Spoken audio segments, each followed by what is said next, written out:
Thank you very much indeed for staying with us. Now joining us to look at the issues in Sudan, Professor Abiodun Adeniyi, the Deputy Dean, Postgraduate School of Bayes University here in Abuja, and Chijioke Ibeku, a lawyer and international mediator. Thank you, gentlemen, for joining us.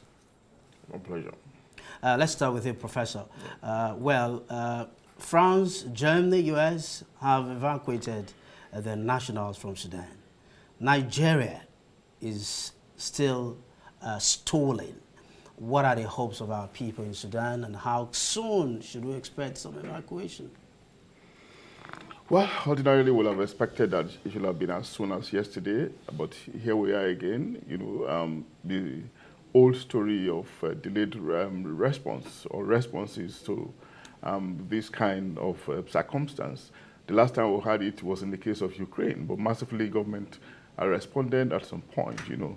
And of course, we know that somehow the Nigerian Diaspora Commission, under the leadership of Honorable Abiodun, you know, have been forthcoming in times like this. But we just want to hope that it's not a question of sometimes a subtle disputation between that commission and the Foreign Affairs Ministry that is stalling or delaying federal government response. You know, we have seen these countries that you mentioned, United States, for instance, a country that is quite distant, you know, from continental Africa, collaborating with neighboring countries, Saudi Arabia, Ethiopia, and evacuating their citizens. And of course, they are still evacuating, leveraging on the 3-day window supposedly given by the warring factions. They're evacuating, and you begin to wonder, why can't we do it? You know, and of course, this kind of delay, this kind of trauma, you know, that our citizens go through, you know, have a way of defining, you know, the relationship between citizens and the state. When the state, you know, embraces the citizen, wherever that citizen is, wherever he's trapped, the citizen has these deep-seated, you know, fanciful psychological attraction, and you feel, you know, that there's no other reason other than to heighten your sense of patriotism and nationalism. You know, but when the reverse is the case that we seem to be witnessing, of course, you do not also want to be associated with that kind of state. Even if you do not have any option, you just feel limited, you feel reduced in the level at which you want to prioritize matters of that state. And that's why, you know, we have to continue the call that the way we respond, you know, should be much more productive, much more efficient, without prejudice to the efforts reported by the federal government, you know, through the embassy in Sudan, you know, asking citizens, you know, not to respond to, you know, arrangements, knee-jerk arrangement by their student bodies, you know, yeah, without prejudice to this, but yes, it's okay that we are hearing those kind of marginal responses, but we need more to have come much earlier than now, you know, because if other countries can do it, why not Nigeria? Right. Well, Charles, let me bring the conversation to you in our offsite studio. Well, as it stands right now, there are about 5,500 Nigerians, and 80% of them actually happens to be students. So you see why it's really important that we get them out of there. But the federal government, on the one hand, they're saying, as it stands right now, we're working around the clock, but also still telling us the fact that the airspace in Sudan is short, even though we're seeing that, you know, some countries are negotiating and having their citizens evacuated. So you, as an international mediator, what sort of meeting should the Nigerian government right now be pushing for to ensure that we're able to get our citizens back home? Well, thank you for having me once again. I believe at this very juncture, what should be done is to have a very safe space where extreme good negotiation will be done and active listening employed for effective communication. Because you need to know actually what lies within. You need to know the extreme cases, you know, whatever bottlenecks that will prevent these students from being brought back to Nigeria must be gotten rid of. You must exhaust all diplomatic buttons for these students to come back safely to Nigeria. And how do you do that? You need to have a space, a very safe space, neutral space, where people can, you know, unburden. You wouldn't want to employ the Nigerian factor with these students, their lives. So all hands should be on deck, should actually exhaust all diplomatic buttons for these students to have a safe return to Nigeria. And it is doable, it's very possible for this to be achieved. Just create an enabling environment. You know, you just can't stay in Nigeria and, you know, make all the noise. There are diplomatic, you know, touches you need to put into this for this issue as it is to be eased off. And mind you, as unfortunate as it is, conflict is part of our human existence. So we should all be ab initio prepared on how to make sure that you reduce to the barest minimum all whatever issues that arise by any form of conflict. So we should be already, on top of our game to make sure that these children have an easy way, an easy route back to Nigeria. So you just have to create a safe environment for good negotiation.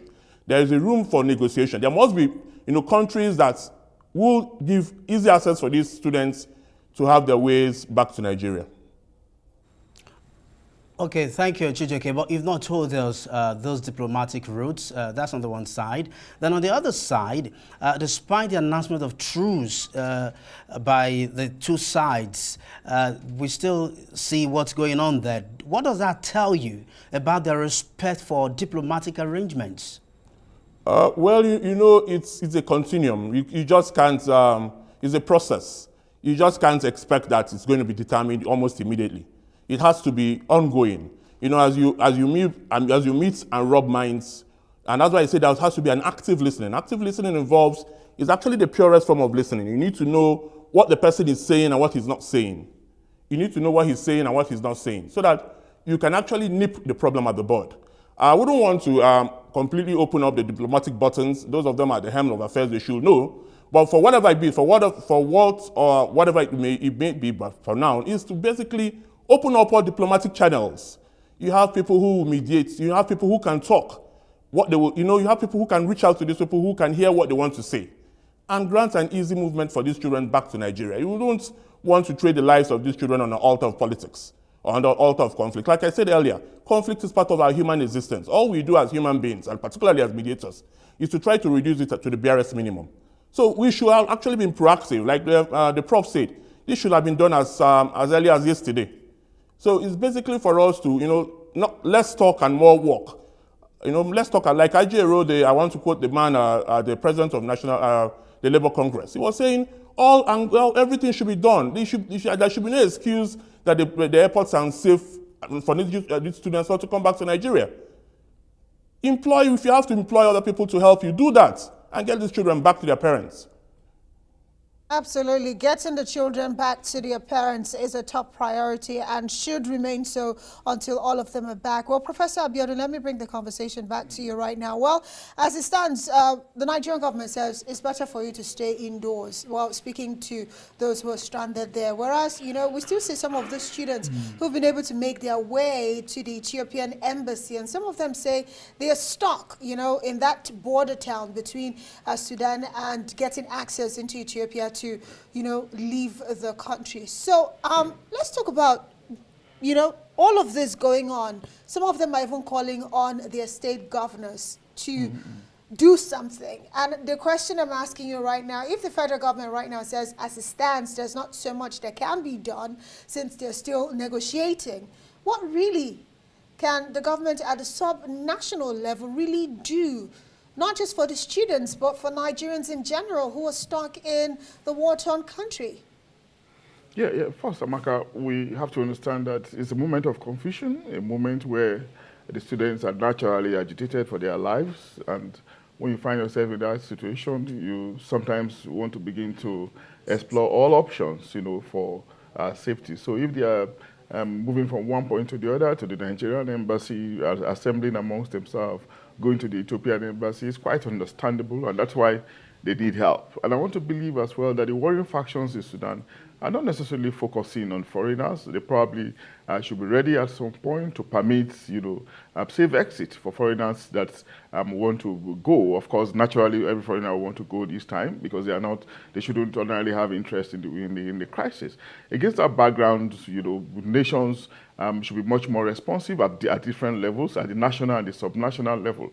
And wherever help can come, I think it's also okay, whether subnational. The other day in South Africa, we saw somebody responding, the private sector, pursuing somebody from the private sector, airpeace responding, evacuating Nigerians away from South Africa in the wake of the outbreak of xenophobic attacks, So if individuals, not just even subnational government, have done it, why not subnational government, or just anybody, any group that finds themselves willing to provide help for these desperate students, It's going to be very unacceptable, very unreasonable if they have to lose their life on account of seeking residency or habitation or living a life elsewhere, perhaps, especially when it's on the African continent, where we are of the same phenotype, we have almost the same aspiration, and they have found comfort in that place. They shouldn't be allowed to die there or to go through some traumatic situation in a situation where they can be helped out of it. And of course, the onus again, the joke again is back to government to be much more responsive, with having regard to the move that they say they are making. The point is, that move that they are making, should be fast enough, so that the students should not be further traumatized.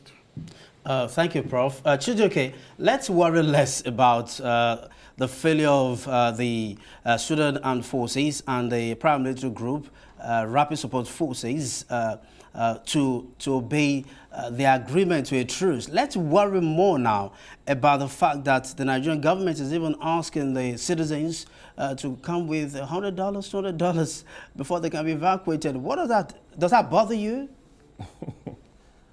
I don't know. These are questions that shouldn't be put in the first instance. How can you, at such dire moments like this, ask for, this shouldn't be heard. Shouldn't be heard. It shouldn't be in the public space for whatever reason.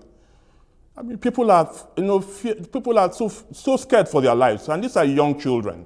They are scared for their lives. It shouldn't be about money. It shouldn't be about monetary, giving in exchange for money for anything. It should be all about exhausting for once. Nigeria should sit up and try and address this issue. Do something. If you don't have the expertise, there's no shame in saying, come and help me out.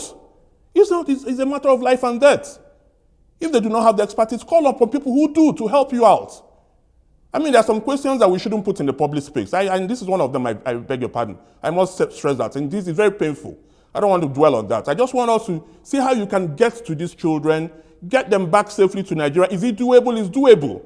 Conflict is part of our human existence. As a proactive government, this thing should be planned ahead. You should have room, you should already have a way to forestall this kind of things happening. Like I said, it's part of our human existence. Okay, Chijioke, looks like I got you really upset there. You did? Okay, yeah. No, it wasn't the government, actually. I think it was an arrangement between the students asking one another to pay $100, $200, resorting to self-help when they couldn't get help from the government. Good, that is what it's already about the government, in other words. Because if they could get the help from the government, they won't want to resort to self-help.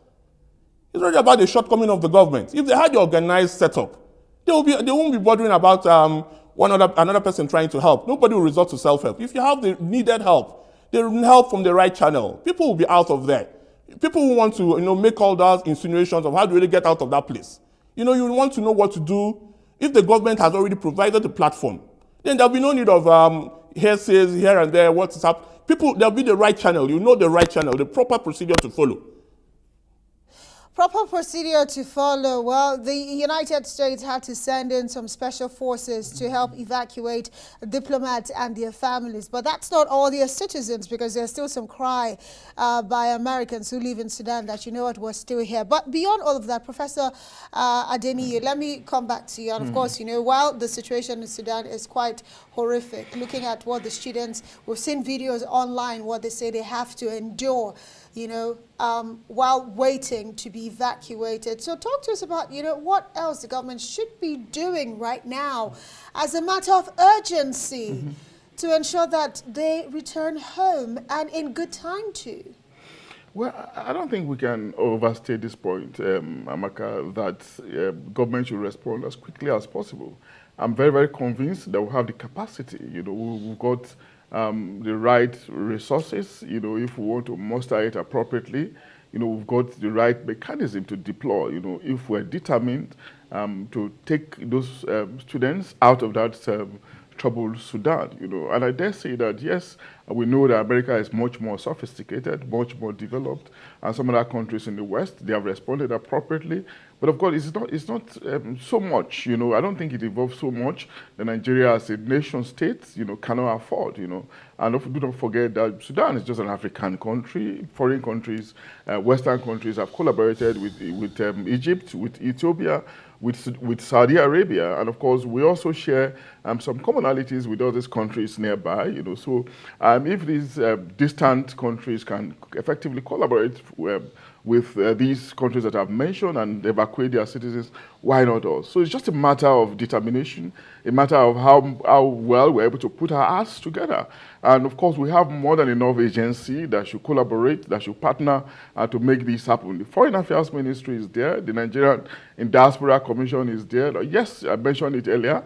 That lady is ordinarily very forthcoming when it comes to matters like this, but we have not had much of her in this instance. And we just hope that it's not a matter of territorial battle that sometimes go on between the agencies that is preventing, you know, a proactive measure in this instance. Whatever it is, I think the lives of our citizens should be prioritized, you know, because it goes a long way in defining how citizens both at home and abroad associate with the nation state, as the case could be. You know, if you protect me, you just unconsciously build a higher level of commitment than the case would be if you do not protect me when I'm in dire need of your help. Thank you, Prof. Thank you, Chijioke. Time will not permit us to ask you, gentlemen, what lessons Nigeria can take from Sudan when it comes to power struggle. Thank you very much for being part of Newsnight tonight.